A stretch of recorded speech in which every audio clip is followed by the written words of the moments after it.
Welcome back, everybody, to Just Keep Parenting.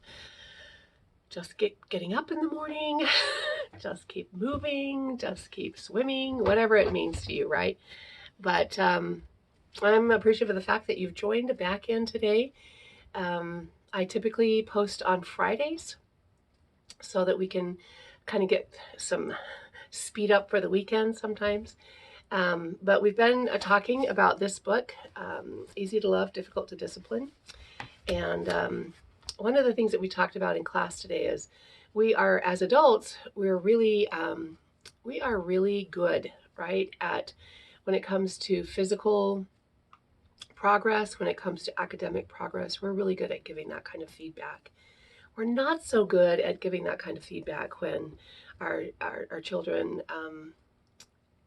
hit somebody and we have a little chat about it, and we see that restraint the next time. We're not, way to go, I saw you really struggled not to hit that child, you really you really did a great job using your words to go and solve that problem or make a friend. Or we don't do that very well, right? And so as I let my teachers out of class today, that was one of the things we talked about, was look for moments in their life as mothers, as siblings, as roommates, to be able to notice the social and emotional growth of children, or frankly adults, right, in their life.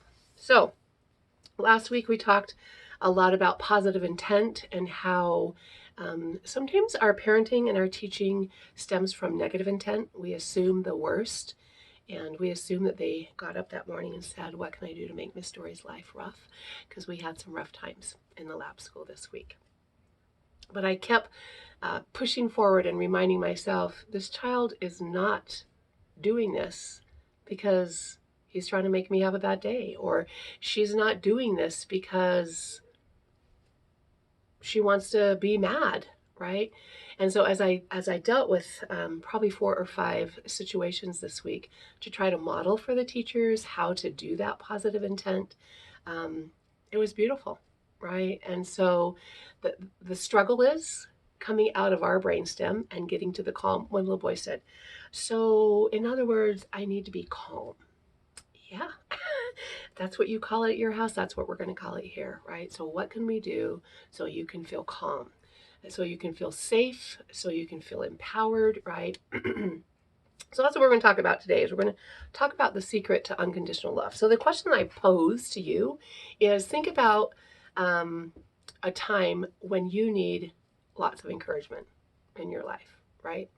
When do you need the most encouragement? From your spouse, from your partner, from your children, from your friends, from your coworkers, colleagues, right? And I'm assuming that it has something to do with when we're feeling anxious, right? When we're feeling unsure of ourselves, or when we might be feeling inadequate, right? And so, we sometimes make terrible choices during those times, right? When we're having those feelings, right? We can be short-tempered. We can be critical to each other, and critical to ourselves, right? And we may think about those feelings of failure and go eat a bag of chips, or go eat some chocolate, or go to the candy store, or drink a big drink, whatever it is that we do, right? It's at these times that we need encouragement, right? We need encouragement because lectures are typically going to provoke guilt within us. Oh yeah, you really shouldn't have done that. Yeah, pretty much, right? Somebody said to me once, Miss Story, did you know that you've put on a little bit of weight? No, I didn't know that. I couldn't tell that by the way that my pants fit. I look in the mirror every day, right? Duh, right? So we don't need a lecture. We need encouragement, right? And so as we think about that, and we still struggle with it, right? As adults, we know that it automatically happens with children. And typically they don't have the tools or the skills or the resources or the experience that we have as adults. And that's our job, is to help them gather those tools and those resources, right? So like I said before, most of us are pretty pretty comfortable encouraging when children are doing what we want them to do, right? That's great. But we're not very encouraging when they're doing what we don't want them to do, right? So we kind of accept the premise that when children are making decisions we like, the children earn our encouragement, right? That's kind of what's happening. The underlying message, though, is when you do what I want, you earn my love. The opposite is also true of that, right? When you ignore what I want you to do, I will withhold my love. So many of us may have been raised, right, and thus have internalized this thinking, right, which may be why we see people seeking approval and wanting to please others in our world. That's a big thing, right? We want the approval of others. We want to be doing what the Joneses are doing next door, right? And we struggle for this approval because we want them to love us. And we fear they won't love us if we don't do things their way. And so one of the things that as we parent, as we teach, we have to start to really think about, what is my communication saying or modeling, right, to those children that are under my wings? Right here, there's a place that I would love to share with you. It says, how then can we encourage children who have made a mistake, who are choosing to be hurtful? How can we set limits yet remain loving? How can we give children unconditional love without being too permissive or seeming to condone misbehavior? The answer lies in attributing positive motives to all behavior. Actions we judge to be good and actions we deem to be bad. You can reflect back to your child an admirable motive so he can feel worthy owning both his intention and his action. This will define both of you in the highest possible light. When you help a child own his own motives and his acts, he is more likely to choose to change his behavior and to accept new strategies. So this week, we had a child who had come in from outside, and it was kind of a warm day, as warm as we get here in Utah, but this time of year. But there was like 10 kids lined up to get a drink. We need 2 drinking fountains on days like today, right? Like we have 2 babies, 2 of everything, and then it eliminates a lot of the chaos and maybe fighting that might happen. So we only have 1 drinking fountain. And so this little boy came in and he wants a drink. And he can see there's people in a line, but he just takes his body and he just mows through them with a loud voice.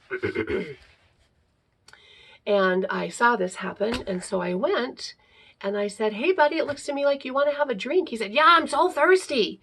I said, right, and look at all these people that are so thirsty too, and they're waiting their turn in line so they can have a drink, right? And so when we see a line of people, one of the things that we have to stop and think about is, why is there a line?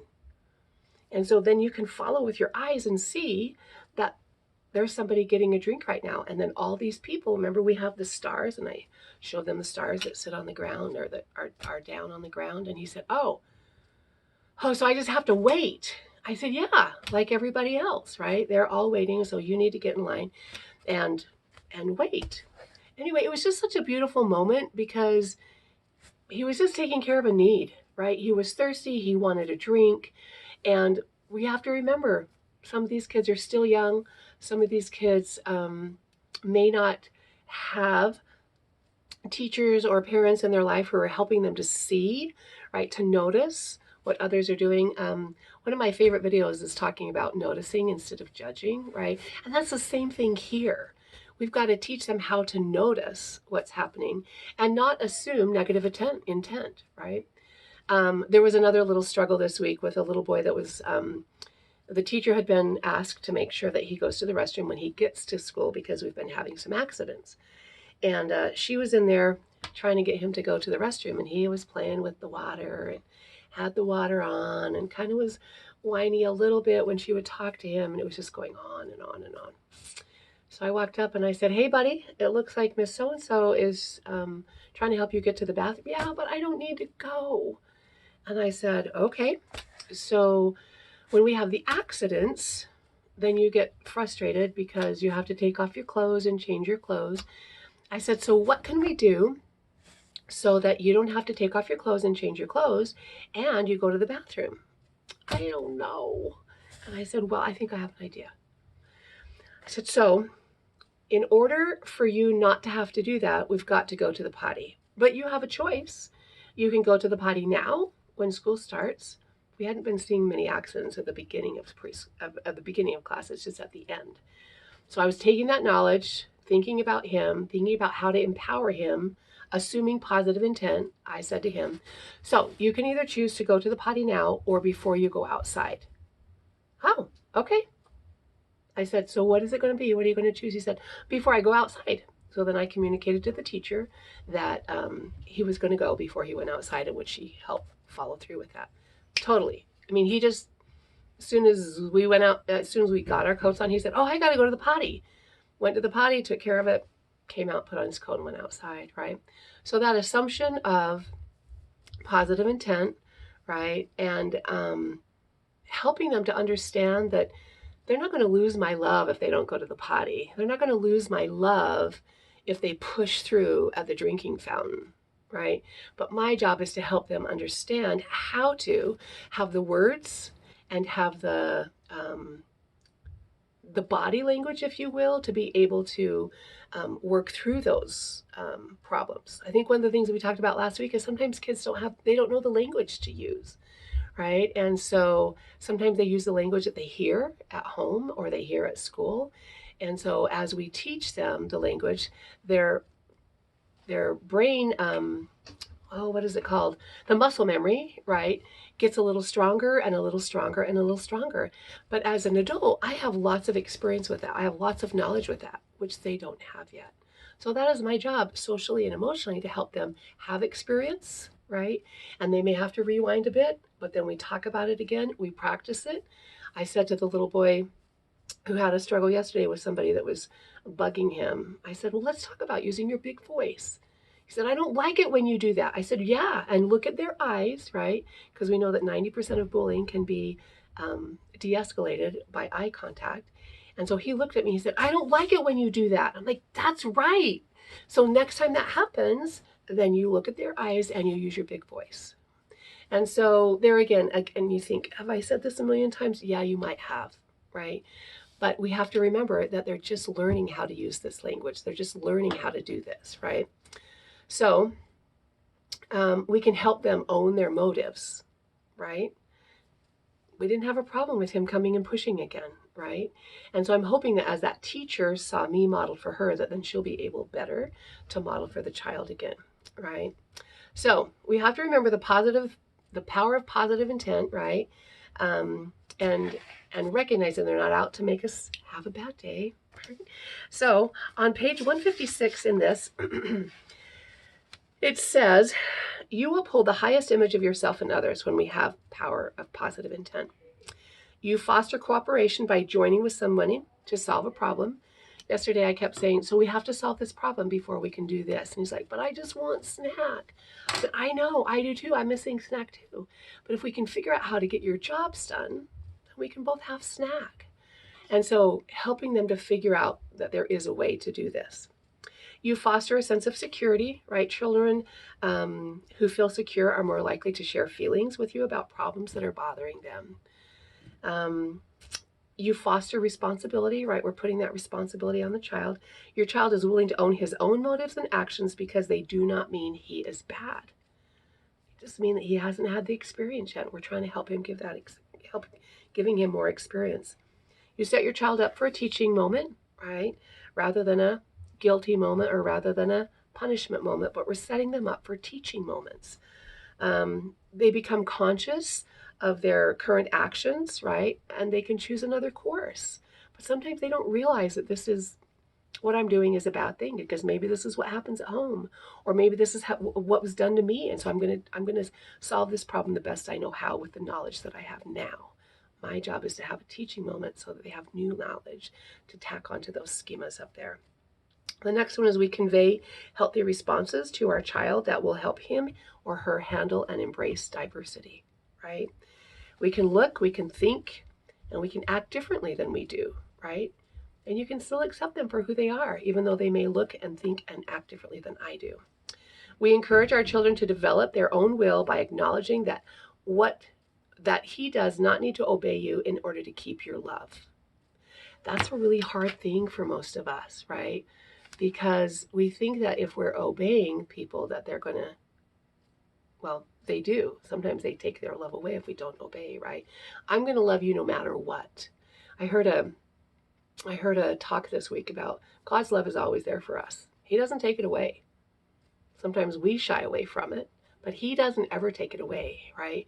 So as parents and as teachers, our love needs to always be there, but we need to help them figure out a different way, that their obedience is not dependent upon their obedience is not their love. My love for them is not dependent upon the obedience. I love them whether they obey or not, right?